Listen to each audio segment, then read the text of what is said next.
في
لي جند تحت يدي يقولون اذهب فيذهبوا، ولآخر تعالى فيأتي، ولعبدي افعل هذا فيفعلوا. فلما سمع يسوع تعجب وقال للذين يتبعونه: الحق أقول لكم إني لم أجد إيمانا بمقدار هذا في أحد في إسرائيل. وأقول لكم إن كثيرين سيأتون من المشارق والمغارب ويتكئون مع إبراهيم وإسحاق ويعقوب في ملكوت السماوات، وأما بنو الملكوت فيطرحون إلى الظلمة الخارجية حيث يكون البكاء وصرير الأسنان. ثم قال يسوع لقائد المئة: اذهب وكما آمنت يكون لك. فبرأ الغلام في تلك الساعة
وقدس أغسطين اللي بركة كبيرة تانية.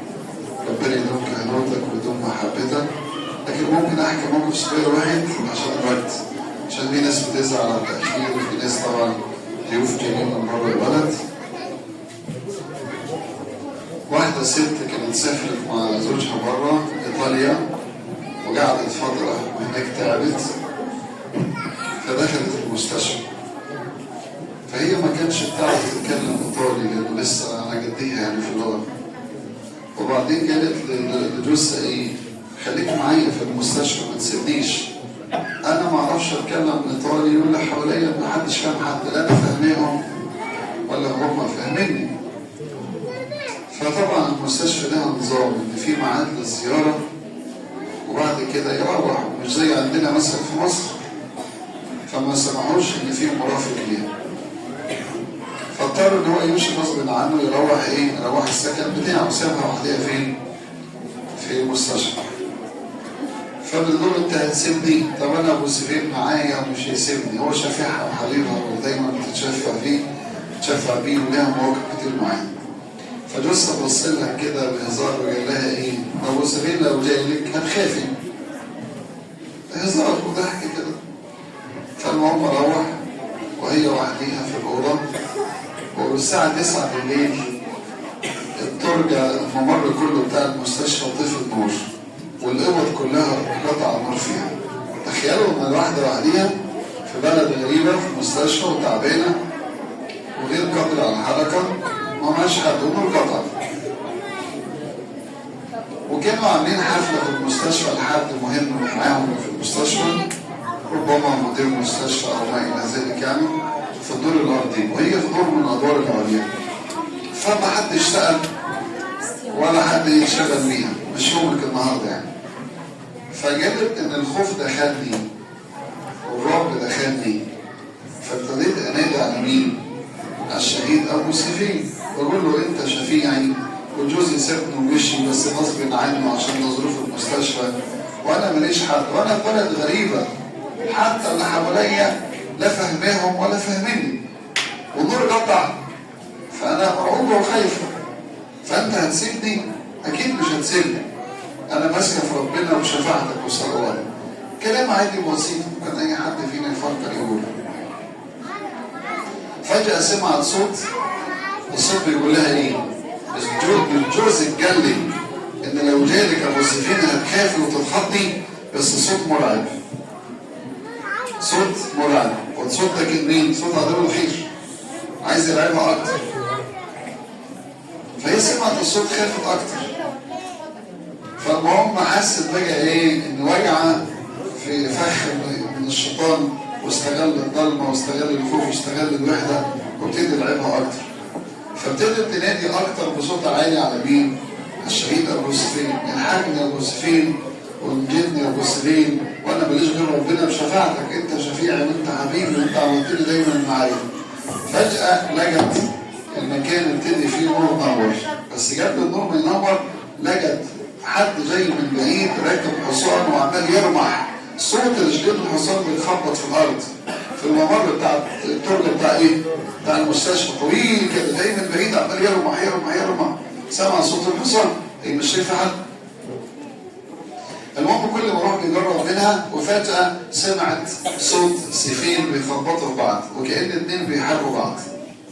فاهمين؟ اتنين كأنهم بيحاربوا، هي مش شايفه حد بس سامعه صوت الخبيط بتاع السيف. وبعد شويه الصوت هدي خالص واتمنع، وقال لها ما تخافيش انا جنبك، والاوضه كلها نور في نور نورت، وظهر قدامها الشهيد العظيم ابو سفين. قالت من شده النور وانا شايفاه انا مش قادر اميز ملامحه، بس مش عليا، وقال لي ايه؟ قال لي انا دايما معاكي وانت بتشفعي بيا، وربنا يسوع المسيح بعتني ليكي، وما تخافيش، عدو الخير مش هيقدر على اولاد ربنا اللي ماسكين في المسيح ونعمه ربنا تسندهم. طبطب عليها كده على كتفها وطمنها وعزاها، بتقول مع النور مع الكلام الحلو دخلني فرح وسلام عجيب ملوش ايه؟ ملوش مثيل، ما توصفش. وعدت الليله بخير وبسلام، وجالها تاني يوم جثه. فالدكاتره جم الصبح بيعدوا عليها لقوا وشها منور فبيقولوا لها بالايطالي وهي مش فاهمه. فدي القصه طبعا كان فاهم ايطالي عنها. فبتقول له هم بيقولوا ايه؟ انا مش عارف. قال لو هم بيقولوا لك مال وشك منور كده ليه؟ فابتديت في زياره النعمه لينا وزياره ربنا يسوع المسيح ومن العذراء والشهداء والقديسين ان ربنا بيسمح ان يبقى في نعمه على ملامح وشنا. ودي بتشوفوها لما تدخلوا تصلوا بعمق وحراره بايمان. تطلع من القداس وشك منور، اللي بره يشوفك منور، انت مش شايف نفسك. ولو حد غير مسيحي يقول لك وشك منور ليه؟ دي نعمه من عند ربنا. عشان ما اطولش عليكم وعشان وقت قدس ابونا الحبيب، وربنا بعت لها الشهيد ابو سفيان انقذها لان هي كان شفيعه وتتشفع بيه. بركه شفاعه الشهيد ابو سفيان تكون معانا، وناخد بركه قدس ابونا عشان الوقت حاليا نختم.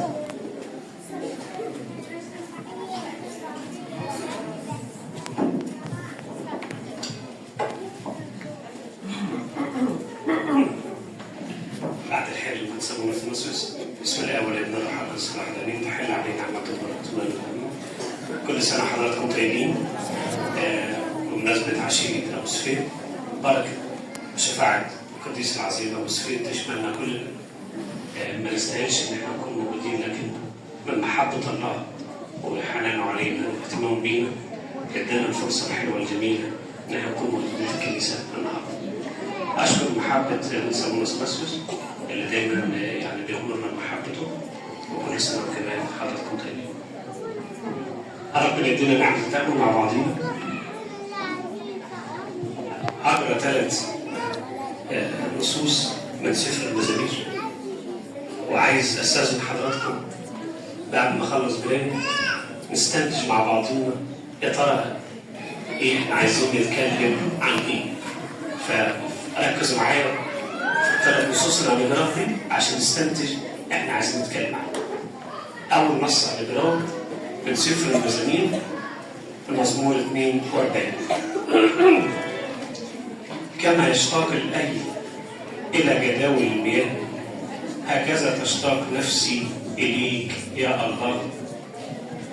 عطشت نفسي إلى الله، إلى الإله الحي. متى أجي وأتراءى قدام الله. هقرأها مرة ثانية، مزمور 42. كما يشتاق الأيل إلى جداول المياه هكذا تشتاق نفسي إليك يا الله. عطشت نفسي إلى الله، إلى الإله الحي. متى آجي وأتراءى قدام الله. ده النص الأول. النص الثاني مزمور 63. يا الله إلهي أنت، إليك أبكر. عطشت إليك نفسي، يشتاق إليك جسدي في أرض يابسة ناشفة بلا ماء. أقرأ النص مرة ثانية، مزمور 63. يا الله إلهي أنت، إليك أبكر. عطشت إليك نفسي، يشتاق إليك جسدي في أرض ناشفة ويابسة بلا ماء. النص الثالث والأخير مزمور 84.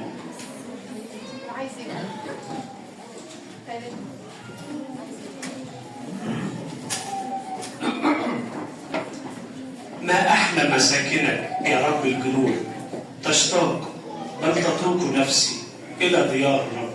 قلبي ولحمي يهتفان بالإله الحي. أقرأ النص مرة ثانية، مزمور 84. ما أحلى مساكنك يا رب الجنود، تشتاق بل تطوق نفسي إلى ديار الرب. قلبي ولحمي يهتفان بالإله الحي. دول 3 نصوص من سفر المزامير. من خلال ما سمعنا ال3 نصوص دول تفتكروا احنا هنتكلم عن ايه؟ الاشتياق لله. عن ايه؟ الموت لله. ليه؟ تمام. استاذ خلف؟ الاشتياق لله. اشكرك استاذ خلف. الاشتياق الى الله. دي الفكره المشتركه بين ال3 نصوص اللي احنا قريناها مع بعضنا. المزمور 42، مزمور 63، مزمور 84. أحبائي، دايما الإنسان مشاعره تشتاق إلى كل شيء محبوب. دايما الإنسان مشاعره تشتاق إلى كل شيء محبوب. اللي بيحب مراته بيشتاق إليها، اللي بيحب أولاده بيشتاق إليهم، اللي بيحب والديه بيشتاق يشوفه باستمرار، اللي بيحب الأديرة يحب يروح الأديرة كتير، اللي بيحب الكنيسة بيشتاق إن يكون موجود فيها كتير، اللي بيحب القديسين بيشتاق إن يحضر أعيادهم، اللي بيحب مكان معين بيشتاق إن يقعد في المكان ده كتير، واللي بيحب ربنا برضه إيه؟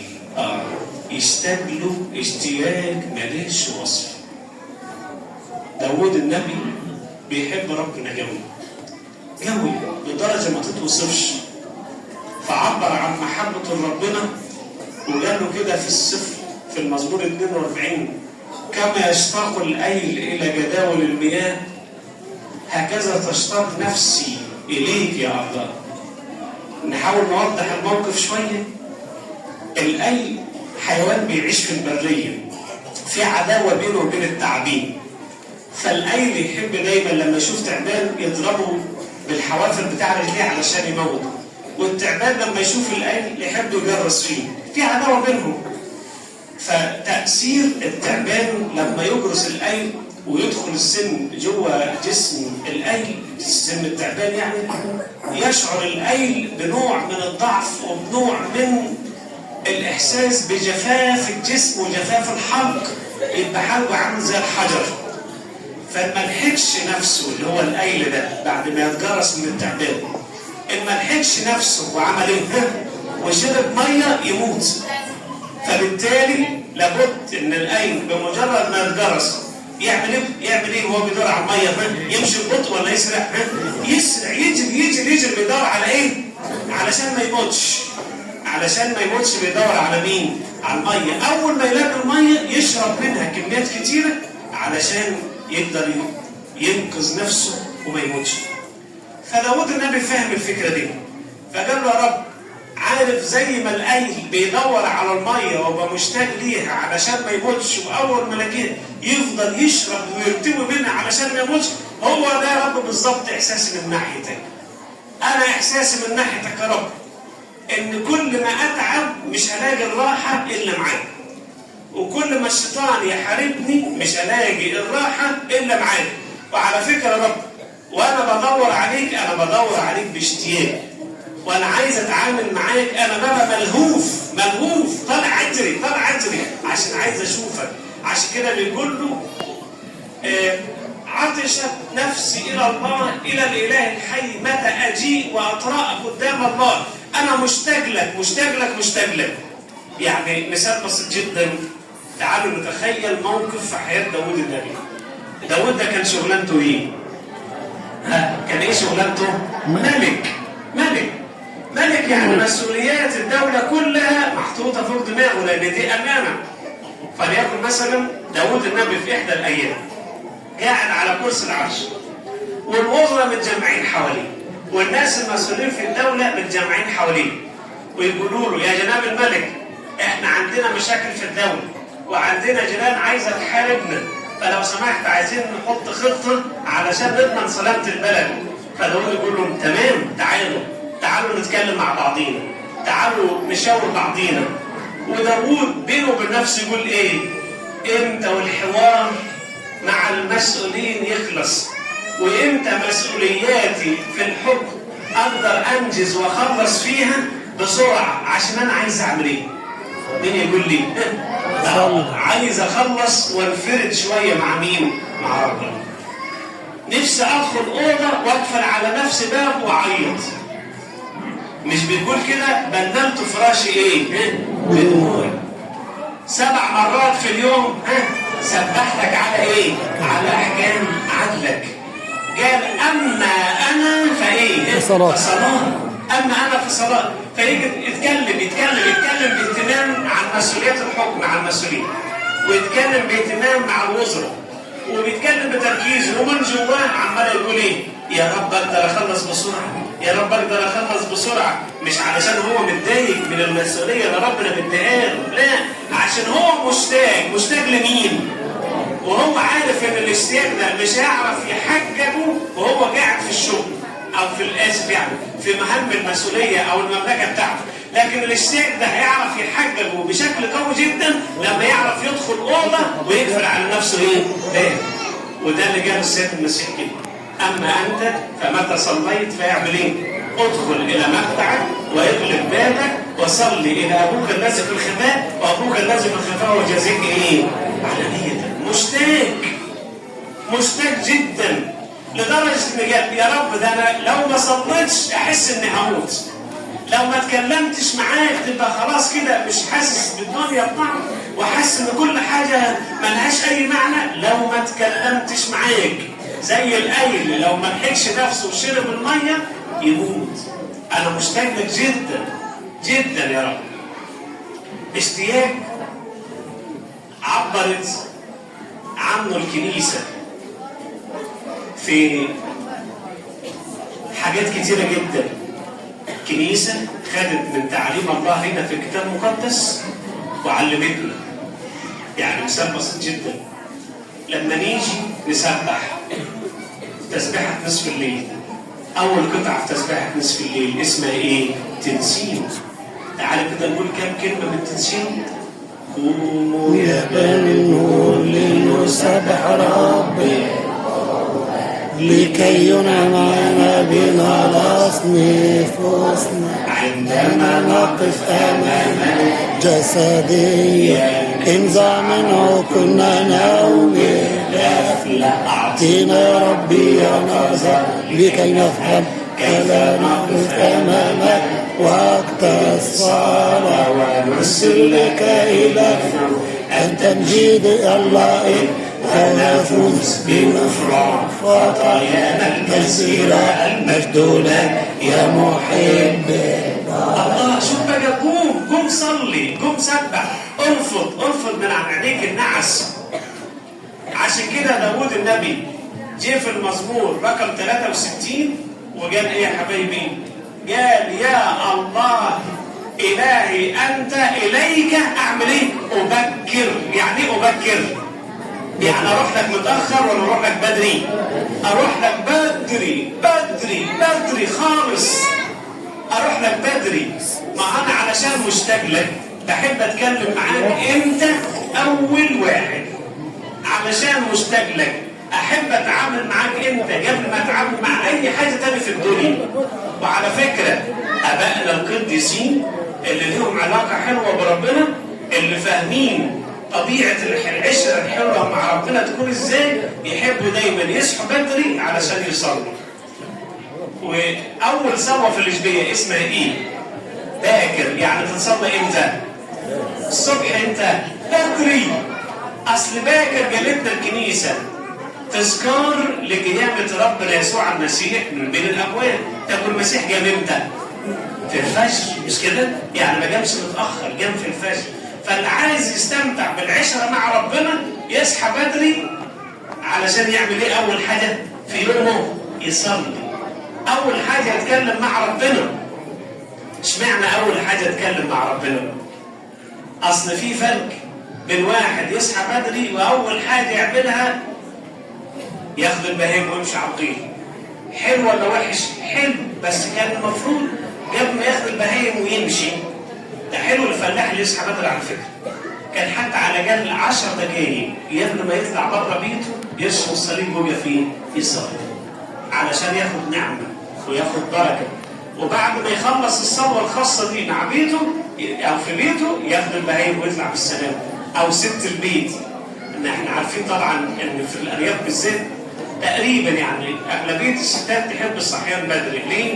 ناس بتحب النشاط، ناس وراها مصالح عايزه تقضيها، برافو. بس المفروض اول حاجه اعملها اول ما اصحى ان اعمل ايه؟ اصلي. اول ما اصحى اصلي. المشتاق للمسيح اول ما يصحى من يعمل ايه؟ يقول له كده وحشتني اشبع اذا استيقظت بشبعك وحشتني يا رب. اديني ما اتكلمتش معاك من ساعه ما جاب لي منام، وفتره النوم دي اول ما صحيت بقول لك صباح الخير، وحشتني جدا. انا مشتاق ان اتكلم معاك، عايز ابدا معاك بدايه حلوه زي ما اتعلمنا الكنيسه في صلاه باكر، فلنبدا بدءا ايه؟ واحسن بدايه حسنه انك تعمل ايه؟ ابدا يومك بايه؟ بالصلاه. ابدا يومك بالصلاه. اصل عارف لما تبدا يومك بالصلاه هيحصل الاتي. انا افترض مثلا اخدت قدس ابونا سيدنا اعمل تشبيه صغير. قدس ابونا مثلا عايز يرمم حته السقف اللي هنا ده مثلا، يعني هو السقف بتاعه جميل بس نفترض السقف ده كان فيه اعطال وقدس ابونا عايز يرمم. فقدس ابونا هيتفق مع مجموعه شباب ويجيبوا اجن والشاكوش، هيقول لهم مين؟ قدس ابونا بكره الصبح هتيجوا وتجيبوا الاجن والشاكوش وتكسروا المحاره البايظه دي علشان نعمل ترميم للسقف. فيجي الشباب الصبح بدري قبل ما يبداوا اي شغل خايفين على البلاط بتاع الكنيسه، فعلشان البلاط بتاع الكنيسه ما يتاثرش بالحاجات اللي هتنزل يعملوا ايه؟ للبلاط يفرش عليه ايه؟ مفرش كبير او سجاد. طالما فرشنا مفرش كبير او سجاد على البلاط وبعد كده قعدنا نكسر اي حاجه هتقع من السقف، هتقع على البلاط ولا على السجادات؟ ويفضل البلاط نظيف ويفضل البلاط ايه؟ سليم. فيجي اخر النهار الشباب يعملوا ايه؟ يلموا المفرش او السجاده. اول ما يلموا المفرش والسجاده بكل الكسر اللي عليه نلاقي البلاط ماله؟ سليم ونظيف. هكذا انا لما بصلي كاني بقول للمسيح ايه؟ يا رب افرش نفسك عليا، حوطني، احميني. ويبقى لما ابدا يوم مع ربنا في الصلاه اي حاجه تجيني من بره مش هتلمسني انا ولا هتخبط فيا انا. ليه؟ لان في حاجه هتحميني. انا فرشت المسيح على نفسي، انا لبست المسيح في الصلاه، انا اتحميت في المسيح قبل ما اطلع من بيتي. يبقى اي حاجه تيجي مش هتخبطني انا، لان في حد هيصد من بره. مين اللي هيصد؟ المسيح اللي انا عملت ايه؟ فرشته على نفسي اول ما ايه؟ اول ما صحيت من النوم. لما وقفت اصلي كاني لبست المسيح، كاني فرشته على جسمي، كاني اتحميت فيه، كاني بقول له ايه؟ معلش انا عايز اتحمى فيك عشان اي حاجه تحصل معايا النهارده انت اللي تصدها. اي حاجه تحصل معايا النهارده انت اللي تلاقيها من بره. وتبقى انت يا رب يسوع المسيح يا الله الهي اليك ايه؟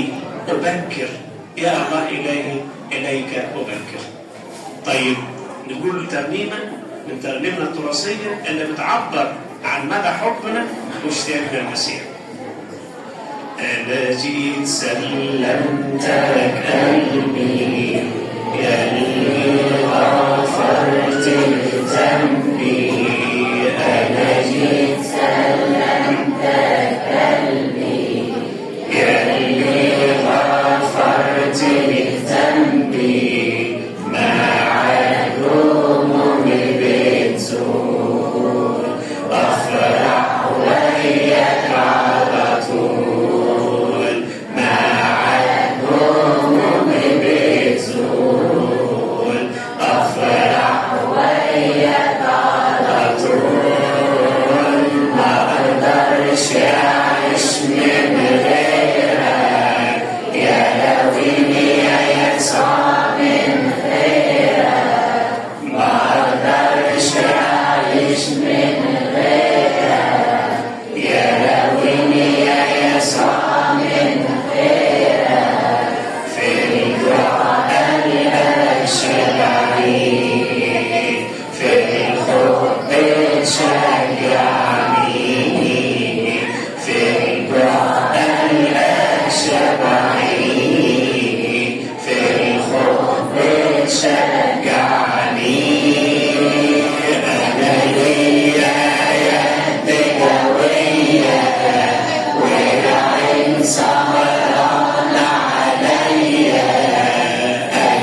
تشتاق إلى مين؟ إلى الله. طيب بما إن إحنا بنشتاق لربنا، هل الله بيشتاق إلينا؟ طبعا، ده هو مصدر كل بركة، ده هو أساسا من شدة حبه لينا علمنا إن إحنا نحبه، ومن كتر اشتياقه لينا علمنا إزاي إحنا كمان نكون مشتاقين إليه. أدي لحضراتكم موقف صغير بالتأكيد حضراتكم كلكم عارفينه. مين فاكر قصة زكا؟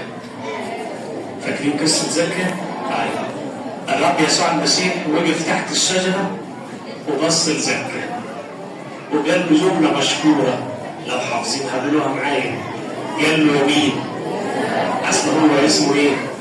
راح قال له يمين يا زكا اسرع وانزل لأنه ينبغي أن أمكث اليوم بك. شوف بيقول له إيه؟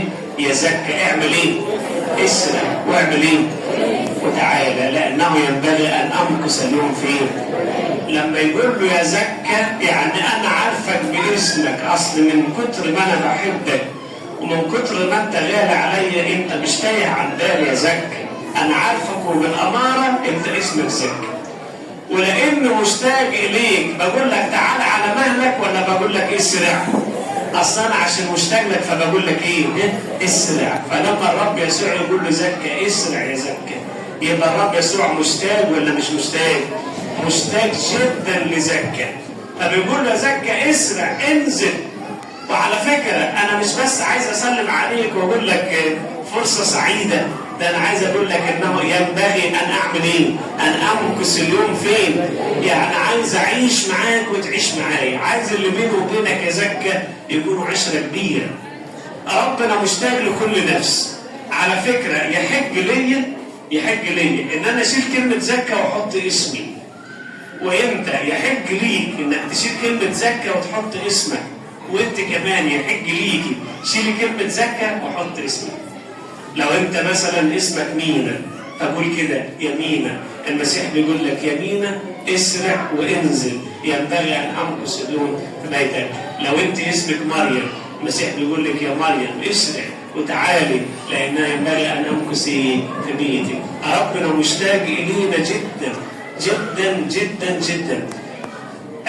دليل تاني على الاشتياق عشان ما تبقاش حضراتكم، سفر الرؤيا الاصحاح الاخير في سفر الرؤيا اللي هو رقمه 22. الرب يسوع المسيح بيقول في الاصحاح ده، يقول 3 مرات في الاصحاح ده ها انا اتي سريعا. 3 مرات في اخر اصحاح في الكتاب المقدس اللي هو في اخر سفر الرؤيا 22. 3 مرات السيد المسيح بيقول ها انا اتي ايه؟ سريعا. يبقى هو مشتاق ولا مش مشتاق؟ مشتاق جدا جدا، لدرجه ان السيد المسيح مشتاق بطريقه ما تتوصفش. في مثل الابن الضال، لما الابن الضال جاي يرجع ابوه يقول كده الكتاب المقدس ولما رآه ابوه من بعيد، اول ما باباه شايفه من بعيد عمل ايه؟ اول حاجه اتحنن، وبعد كده عمل ايه؟ ركض يعني ايه؟ طلع يجري على مين؟ على ابنه الخاطي اللي كسفه قدام الناس بس رجع لعضه مره ثانيه. عشان كده كانت ترنيمه زمان تقول لك ايه؟ مسيحي حلو ويضحك مكانه جوه العين والقلب، مسيحي حلو ويضحك مكانه جوه العين والقلب، تمشي له خطوه يمشي اثنين ويحفظك في من العين، تمشي له خطوه يمشي اثنين ويحفظك في من العين. زي ما احنا مشتاقين لربنا في البدايه، ربنا مشتاق لينا اكتر واكتر واكتر واكتر. طيب لو انت فعلا بتحب ربنا ومشتاق ليه، من فضلك ما تخليش يوم يعدي عليك من غير ما تصلي ولا تقرا في الانجيل. ومن فضلك ما تخليش اسبوع يعدي عليك من غير ما تحضر القداس وتتناول. من فضلك ما تخليش شهر او بحد اقصى شهرين بالكتير يعدي عليك من غير ما تقعد مع بيت سابونا اب اعترافك. تاني لو انت بتحب المسيح ومشتاق له من فضلك اعمل الانجيل. يوميا صلي واقرا في الانجيل. اسبوعيا احضر القداس وتناول. كل شهر او شهرين بالكتير اقعد مع بيت سابونا اب اعترافك علشان ما تتحرمش من البركه. ربنا يدينا نعمه وبركه، وربنا يدينا يحقق احتياجاتنا وحضوره معانا. لإلهنا كل المجد من الازل والى الابد. شكرا لسيدنا أرسانيوس، شكرا محمد رزاق، وإن احنا نشتاق لربنا. ده هي دي رسالة المسيح لما جاء الأرض عشان يعمل معانا كده.